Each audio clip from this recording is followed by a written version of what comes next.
Obviously here to talk about special teams and very quickly, definitely happy with what we've been doing. Definitely not satisfied, not even close. We've had some good, some bad. I feel like overall special teams were a work in progress, but I do feel like we have the guys to work and the guys that have been working, and it's been fun to work with this group across the board. Whether you're talking about returners, cover guys, specialists, across the board, a mix of old and young.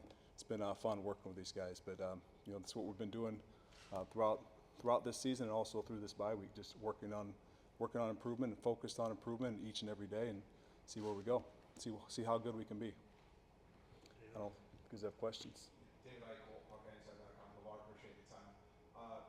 Reese coming out 2 weeks ago had that low punt. Obviously, Troy took advantage of it. Wait, you saw that?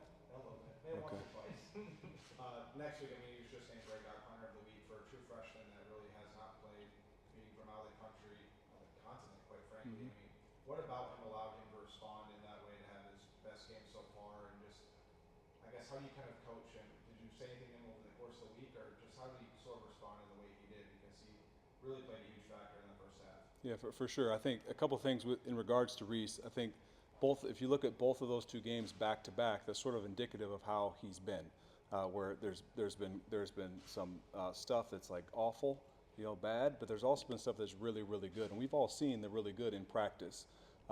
Started to see that last week in the game in Minnesota. There's no question that he and along with his teammates in the punt unit were a factor in the game in controlling field position. I thought he had an excellent game, his best game to date. That's more like what we've seen in practice. So we're striving for consistency. As far as like leading up to that week in Minnesota, coming off the Troy week, he knew it wasn't his best game. He knew that he had some errant punts in there and one that cost us a touchdown. To be frank with you, I was a little bit shocked. I've never seen that here. We haven't given one up like that. I had to look it up. I told the kids I've never in my life seen it at Iowa, and I looked it up. It was 2015 to Christian McCaffrey. We gave one up. But my point is, it wasn't just him in that either. Our coverage was not good. They all heard that pretty pointedly from me at halftime, and also the next day on Sunday. And kind of an aside, one of the things I think that's interesting, we have these iPads on the sideline now. It's probably like a player's worst nightmare because kids will always tell you, like, kickoff coverage, oh, coach, I got doubled, and the other guys, I got doubled, and all you guys can't get doubled. There's only 11 guys on the field, but then you get to the sideline, you immediately see what happened as a coach, and then it's not the best for for players sometimes because they see it differently on the field, right? Because they're playing, but. Overall, in regards to that, I think he had a really good week leading up to Minnesota, and also I feel like some of the things, the focal points were being the aggressor, being on the attack, throwing the first punch, not waiting 2 or 3 punts and taking punches in the face, and then I'm going to go punt the ball. So that was a focal point. I think he responded well, and the unit responded well, and had a great day. Scott. Yeah, Scott Document from The Athletic. I wanted to ask you about Bruce Stevens. He hasn't lacked for confidence at all, but last year it seemed like he was a little bit humbled by the way the season ended, and yet he's come out really strong, hasn't missed a kick yet this year.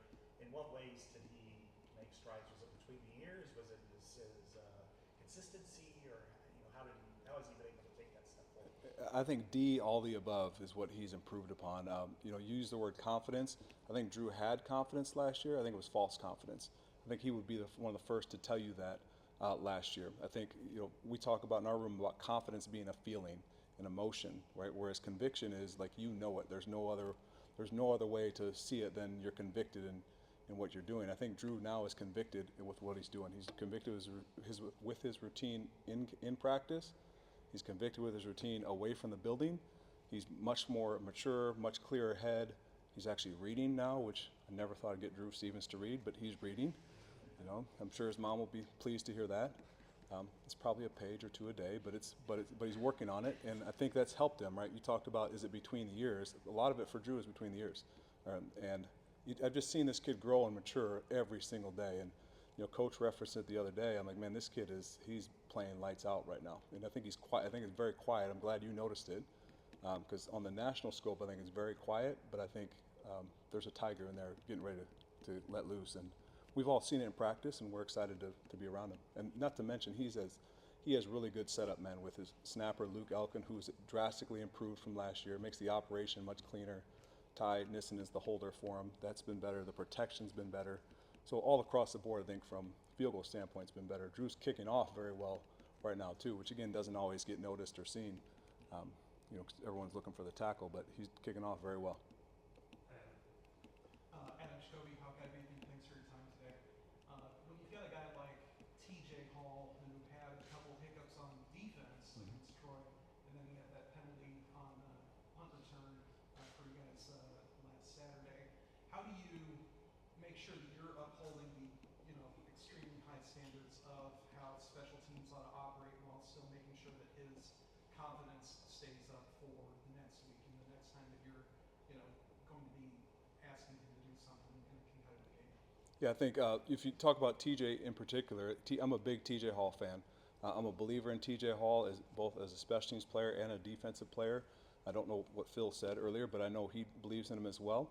TJ's a young guy, young player, and my message to him was like, man, I believe in you. I've seen you do it on special teams. I've seen you do it. I wouldn't put you in the game. A year ago, before he got injured, he was one of our best gunners, one of our best corners in punt return, and so we've all seen him do that.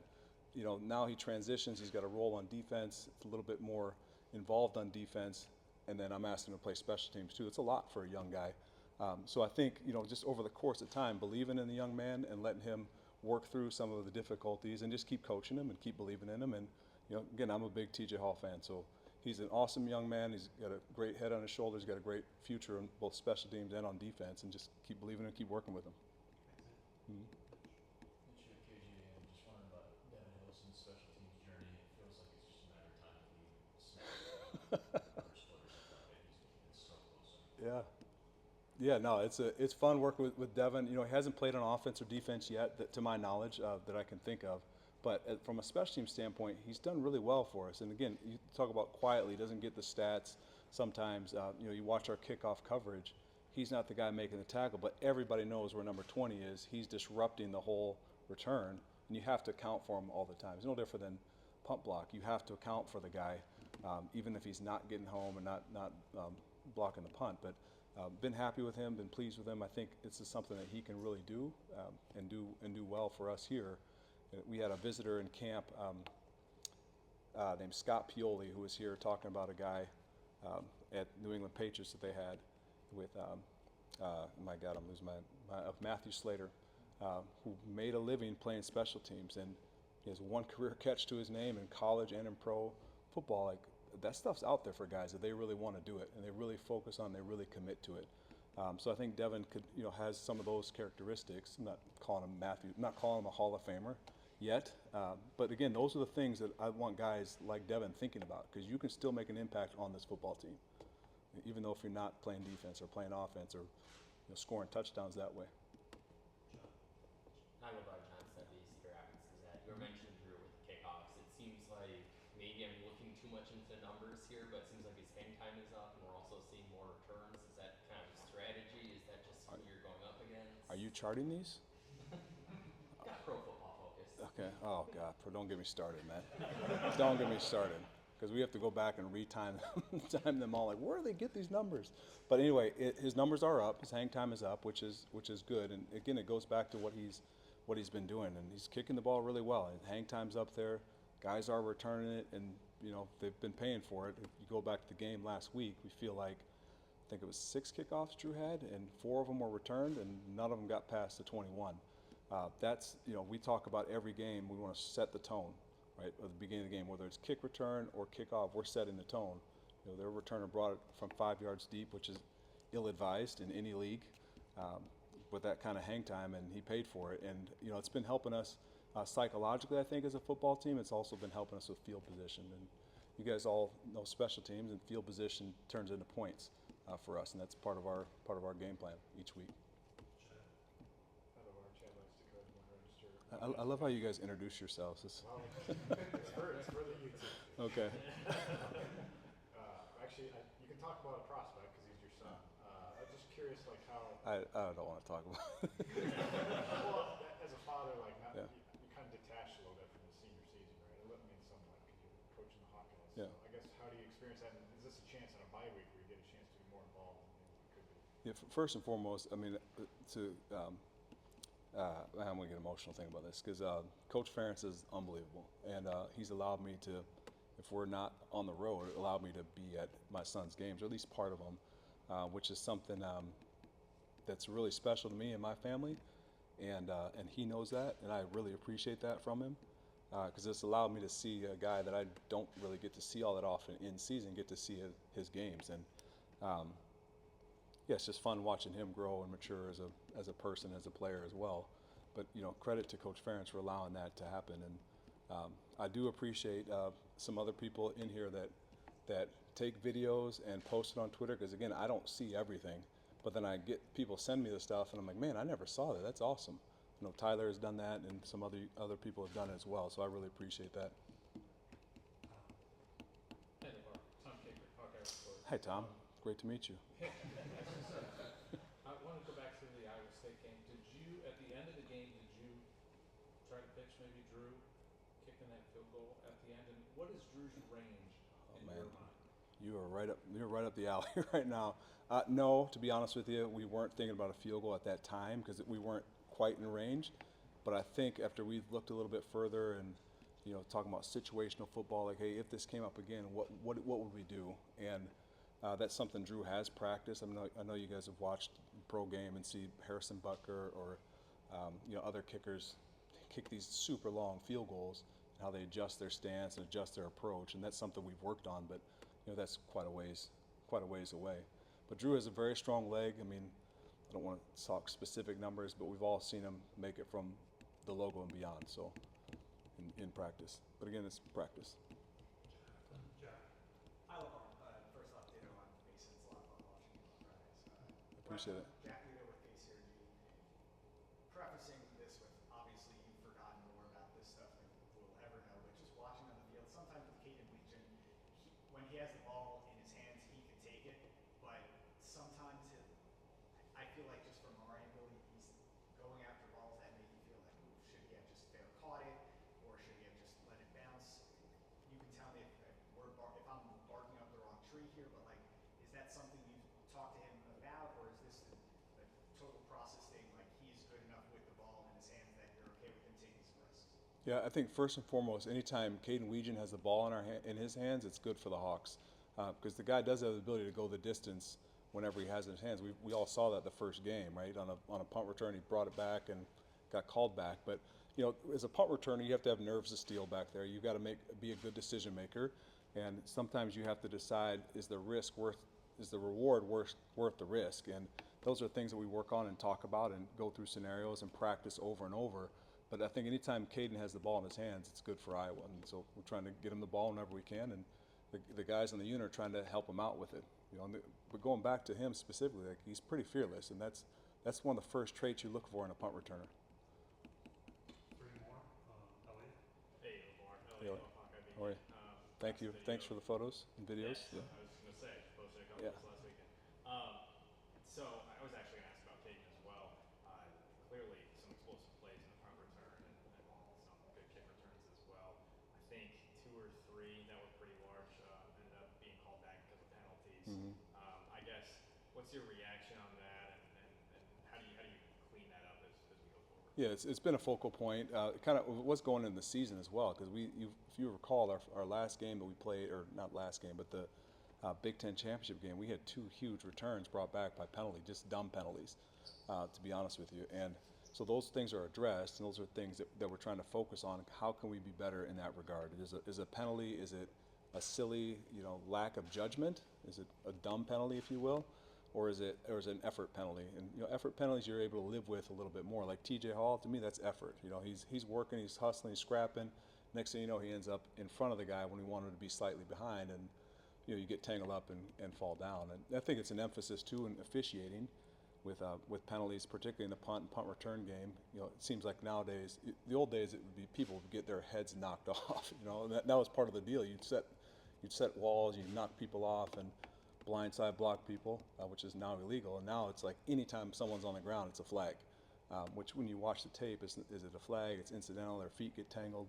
So we're constantly focused on trying to keep guys up, keep them off the ground, and trying to eliminate some of those penalties through technique that we're working. Again, that's part of the bye week, something we're trying to clean up as well. But Yeah, it's great to meet you, Owen.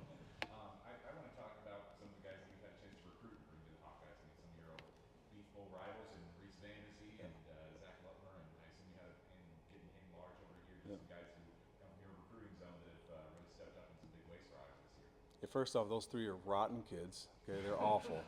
No, they're awesome. Like, so much fun to work with, so much fun to be around every day.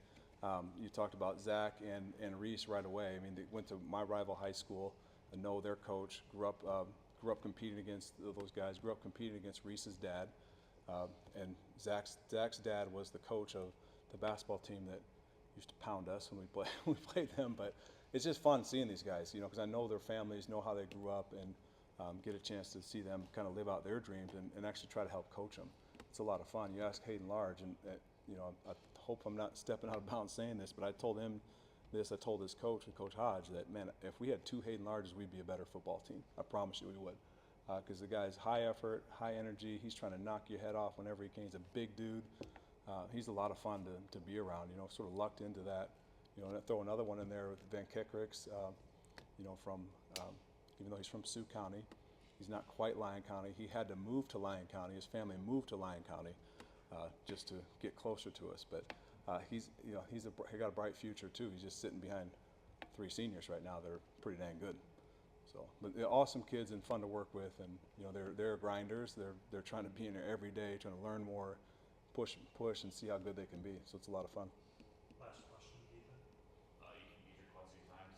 Drew said that he went from being a field kicker previously to being more precise in his approach.